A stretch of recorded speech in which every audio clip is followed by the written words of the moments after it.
시편 15편 다 찾으신 줄 한 절씩 교독을 읽겠습니다. 여호와여, 주의 장막에 유할 자 누구오며 주의 성산에 거할 자 누구오니까.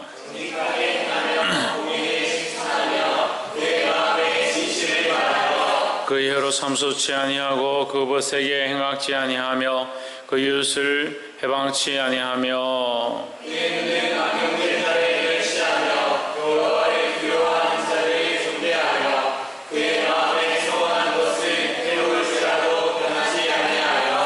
별리로 대금치 아니하며 뇌물을 받고 무지한 자를 해치 아니하는 자니 이런 일을 행하는 자는 영영이 요동치 아니하리이다.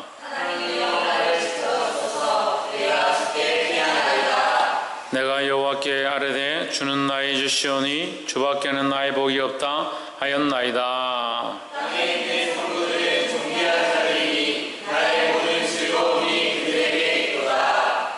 다른 신에게 물드리는 자는 괴로움이 더할 것이라. 나는 너희가 드리는 피의 전제를 드리지 아니하며 내 입술로 그 이름도 부르지 아니하리로다.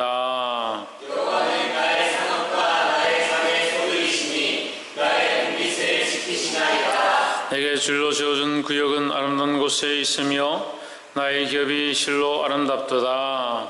나를 함께하시 여호와를 송축할지라. 밤마다 내 양심이 나를 교훈하도다. 내가 여호와를 항상 내 앞에 모시며 그가 내 우편에 계심으로 내가 요동치 아니하리로다. 이러므로 나의 마음이 기쁘고 나의 영도 즐거워하며 내 육체도 완전히 성하리니. 이는 내 영혼을 음부에 버리지 아니하시며 죄의 굴욕한 자로 썩지 않게 하실 것임이니이다.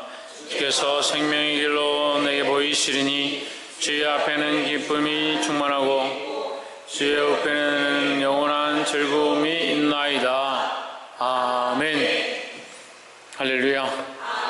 우리 옆에 사랑하는 사람 사랑합니다. 축복합니다. 이쪽에 마이크 소리 나? 15장과 16장 말씀 우리 함께 나누겠습니다. 15장과 16장은 특별히 하나님의 백성, 택한 자들의 삶에 대해서 기록을 하고 있습니다.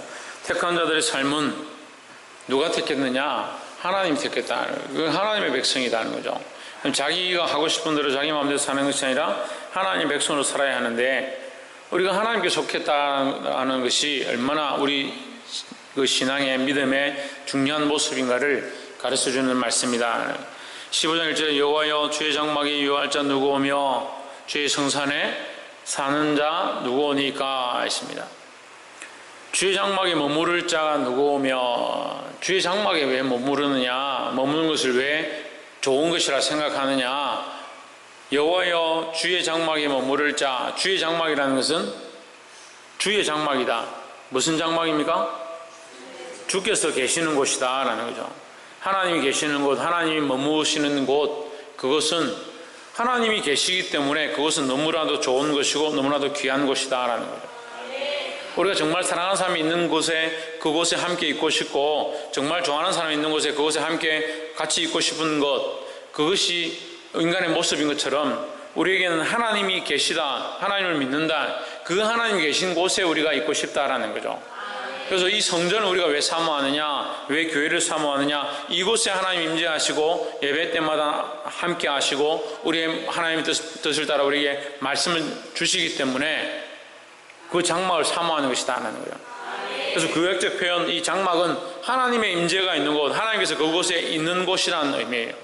그러니까 주의 장막에 머무를 자 누구오며 주의 성산에 서는 자 누구오니까, 그 장막과 그 성산에 머무를 자는 하나님의 백성이고 구원받은 백성이고 하나님의 자녀다라는 거죠. 그러니까 시편 15편 1절에서 말하고 있는 이 성산과 이 장막에 거할 자는 하나님의 백성들이다. 그리고 오늘날 우리의 신앙의 표현으로 말하면 구원받은 자다, 구원함을 입은 자다라고 할 수 있습니다. 그래서 구원함을 입은 자, 우리는 누구냐? 구원함을 입은 자다. 그러면 무엇을 사모해야 되냐? 하나님과 함께 있기를 사모해야 된다는 거예요.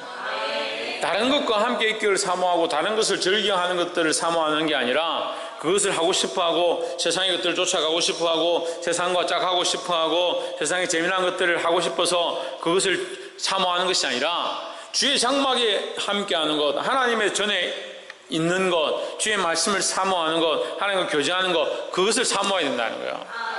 왜요? 우리는 구원받은 백성이고 하나님의 자녀이기 때문이다.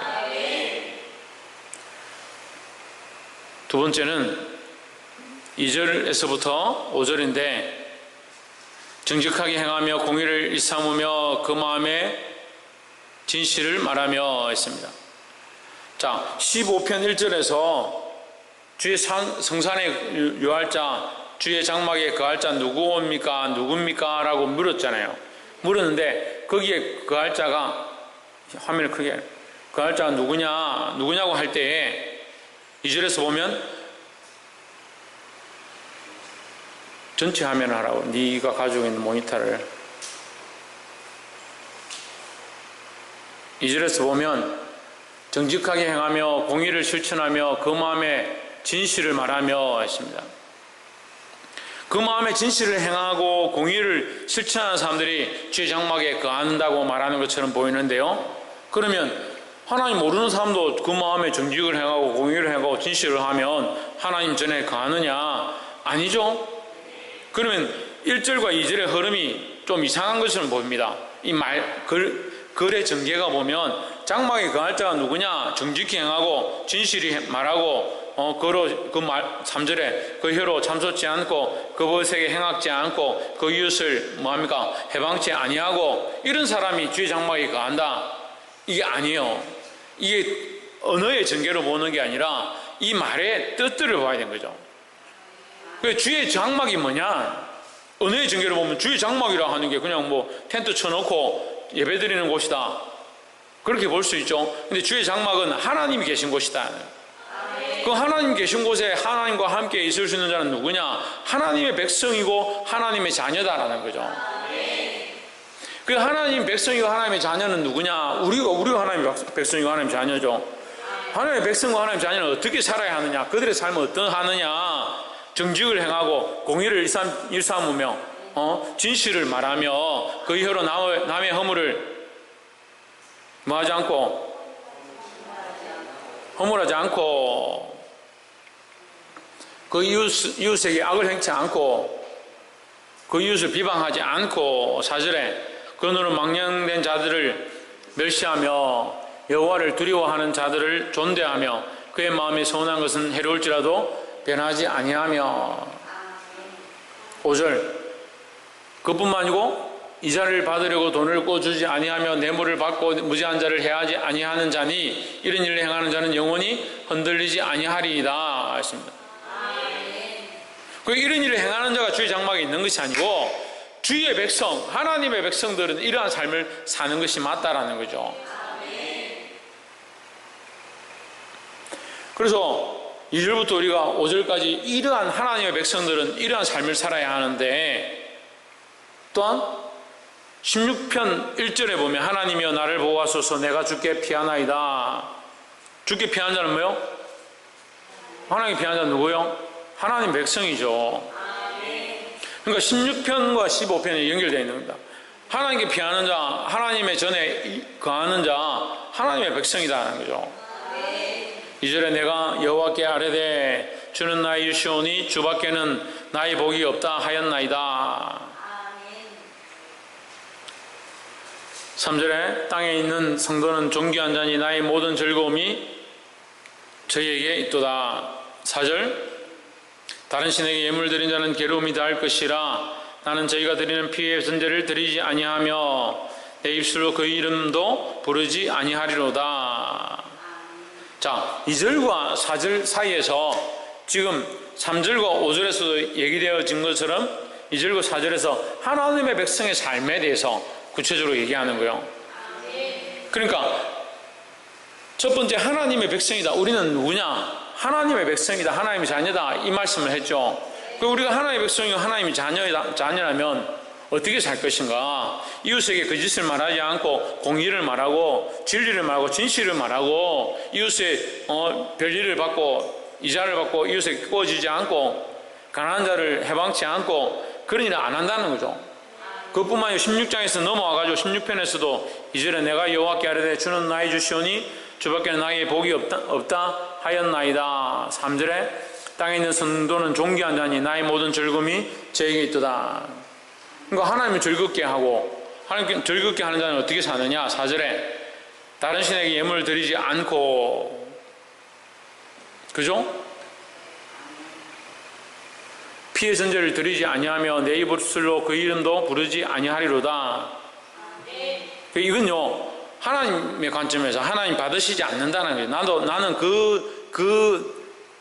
그 제사에 그 전제에 나는 참여하지 않겠다. 하나님의 백성은 그런 제사에 참여하지 않겠다는 거예요. 다른 신에게 예물 드리는 자 거기에 나는 참여하지 않겠다 이 말이에요. 그러니까 하나님의 백성이 살아야 될 모양, 지금 그 모양에 대해서 구체적으로 얘기하고 있는 거예요. 6절에 내게 줄로 되어준 구역은 아름다운 곳에 있으며 나의 기업이 실로 아름답도다 하십니다. 우리 기업이 어디 있습니까? 하나님 나라이죠. 자, 이 시편 말씀은 구약에서 수천 년 전에 기록되어진 말씀이지만 그때 불렀던 찬양이지만 이 말씀의 적용은 어디에 되느냐? 지금 우리에게 적용되어지고 우리가 이 말씀을 하나님 나라의 것으로 사모한다는 거죠.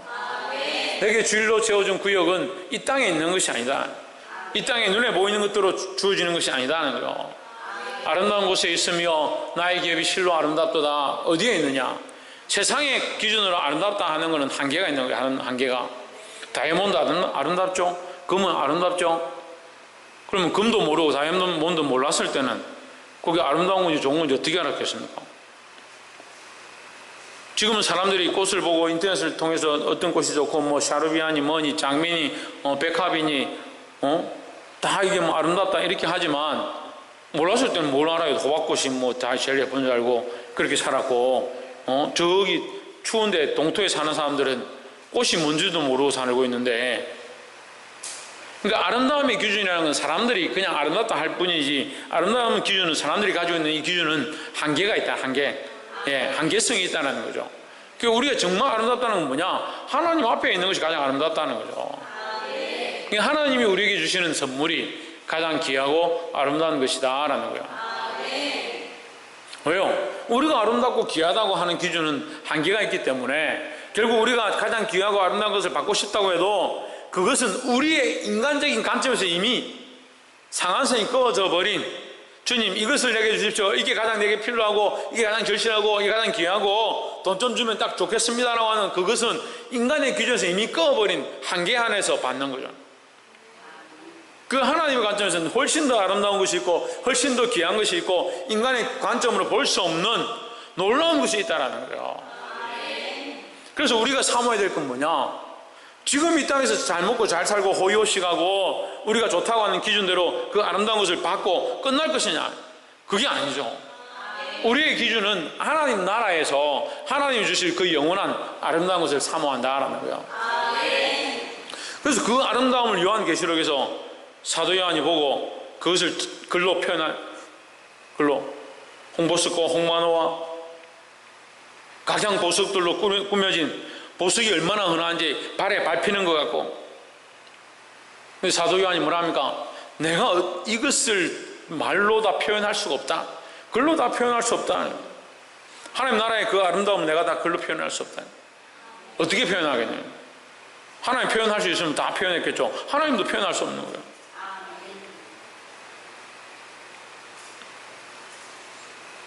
우리에게 이런 소망이 있다는 것, 구원받은 백성이 이 소망을 바라보고 살아야 될 줄 믿습니다. 세 번째로 7절에 나를 훈계하신 여호와를 송축할지라 밤마다 내 심장이 나를 교훈하도다. 8절 내가 여호와를 항상 내 앞에 모시며 그가 내 우편에 계심으로 내가 요동치 아니하리로다 했습니다. 자, 주의 장막에 거하는 자, 하나님의 백성이라고 그랬죠? 하나님의 자녀라고 그랬습니다. 그 자녀의 삶에 대해서 우리가 두 번째로 얘기했습니다. 어떻게 살아야 하는가? 실제적인 삶을 하나님의 자녀답도록 살아야 하는 거예요. 그냥 하나님 자녀다, 하나님의 백성이다 라는 거 말만 하고 삶은 자기 마음대로 살고 자기가 원래 살았던 대로 사람들이 원하는 대로 사람들의 기준대로 사는 것이 아니라 하나님을 믿는 다음에 하나님의 기준으로 하나님이 나와 함께 하시고 하나님과 동행하는 삶을 살아야 되는 거예요.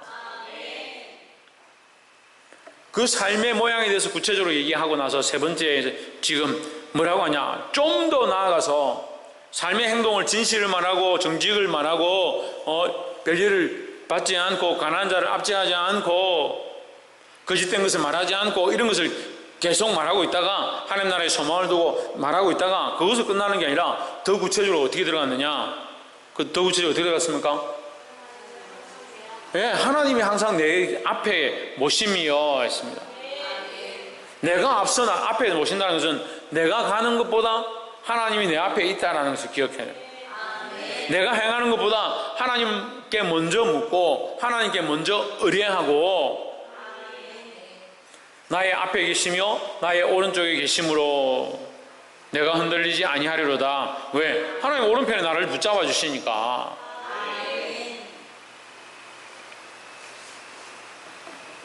그저 이러므로 내 마음이 기쁘고 내 영광도 즐거워하며 내 육체도 안전히 거하리니 했습니다.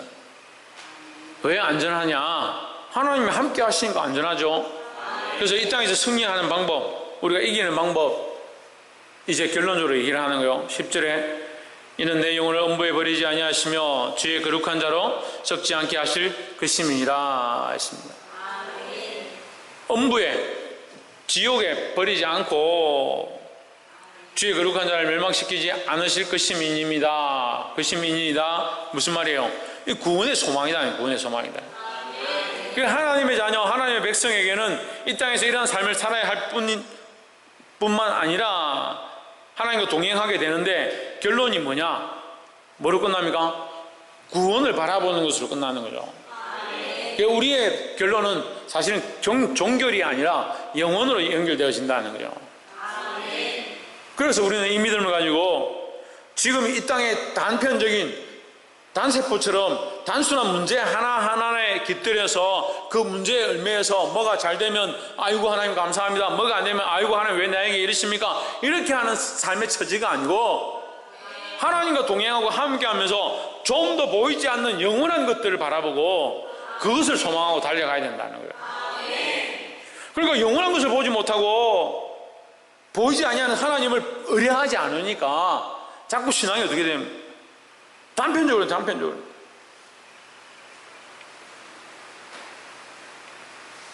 어린애들이 요즘 이제 바둑이 유행을 하니까 바둑은 배울 생각이 없고 오목을 뜨는 거예요. 초등학생들이 모여가 오목을 뜨는 거예요. 바둑 잘 두는 사람들은 와서 보면 우습죠. 오목 돌 5개 먼저 넣느냐 안 넣느냐 이렇게 하는데 바둑 두는 사람이 전체를 다 보면서 바둑을 두는 걸 하는데 그 단편적인 몇 개 놓는 거 가지고 자기들끼리 머리 쓰면서 싸운다. 그 바둑 잘 두는 사람은 그게 우스운 거죠. 물론 뭐 오목이 나쁘다고 얘기하는 건 아닌데 우리가 이 단순한 생각들, 단편적인 생각들, 단순한 문제들에 얽매여서 뭘 못 보냐? 광대하신 하나님 잘 못 보는 거예요. 그리고 자꾸 자기 감정에 매이고 자기 상황에 매이고 돈에 매이고 처지에 매이고 환경에 매이고 하나님의 장막에 거하는 자, 하나님의 성산에 거할 자, 유할 자 우리인데 이 말씀을 보면서 우리구나. 그 하나님의 백성이 그러면 이렇게 살아야겠구나. 알겠습니다. 그렇게 살겠습니다. 그렇게 사는데 계속 작은 것들에 왜 얽매이냐? 하나님이 지금 나와 함께 하시고 그 하나님이 영원한 곳으로 우리를 인도하시고 죽음의 권세가, 사망의 권세가 우리를 넘어뜨릴 수 없다는 이 신앙을 가지고 영원한 것들 바라보고 장부처럼 담대하게 나가야 되는데, 대장부처럼 믿음으로 달려나가야 되는데, 11절에 주께서 생명의 길로 내게 보이시리니 주의 앞에는 기쁨이 충만하고 주의 우편에는 영원한 즐거움이 있나이다 했습니다. 할렐루야. 이 구약 말씀이잖아요. 근데 16편 11절 보면 여러분 이게 구약 말씀, 11편만 딱 봐봐요. 이게 구약 말씀인가? 이게 어떻게 구약 말씀이에요? 지금 이게 무슨 광야에서 탈출한 이스라엘 백성, 애굽에 탈출한 백성들이 광야 생활하면서 부르는 것 같아요. 가나안 땅에 들어온 백성들이 부르는 것 같아요. 아니죠. 주께서 생명의 길을 내게 보이시려니 뭘 보인다? 생명의 길. 주의 앞에는 충만한 기쁨이 있고 주의 오른쪽에는 뭐가 있다? 영원한 즐거움이 있다. 생명과 영원한 즐거움이 있다는 거예요. 이 16편 11절을 한마디로 말하면 생명과 영원한 즐거움이 있다. 이게 뭡니까? 이거 한마디로 하면 뭐예요? 두 개를 한 단어로 하면 영생이 영생. 생명과 영원한 즐거움이 있다는 거예요. 그래서 우리는 뭘 받았느냐? 생명과 영원한 즐거움을 받았고 그것을 사모하고 그것을 믿고 달려가는 사람들이잖아요. 그래서 이것을 믿고 달려가는 사람들은 단순한 것들, 눈앞에 보이는 걸 당장 이 상황에 자꾸 얽매이면 안 된다는 거예요. 말씀 맺겠습니다. 사랑하는 성도 여러분, 우리가 믿음을 가지고 지금 이 현실 앞에서 싸우고 현실을 믿음으로 살아야 하지만 현실만 바라보다 현실에 매여서 영원한 것을 보지 못하는 자가 되어서도 안 된다는 거예요. 믿음은 현실입니다. 현실을 바꾸고 현실의 하나님 자녀처럼 살아야 되고 하나님 자녀됨을 알고 기억하고 하나님 자녀답게 살아야 합니다. 하지만 또한 반대로 현실을 승리하고 믿음으로 싸우면서 현실에 매여가지고 현실 상황 가운데 눈에 보이는 환경들 가운데 넘어지지 말고 얽매이지 말고 우리의 소망은 어디 있느냐? 영원한 하나님 나라에 있다. 그 생명의 일과 영원한 즐거움을 바라보고 믿음으로 싸워 승리할 수 있는 자들이 되기를 주의 이름으로 축복합니다. 기도하겠습니다.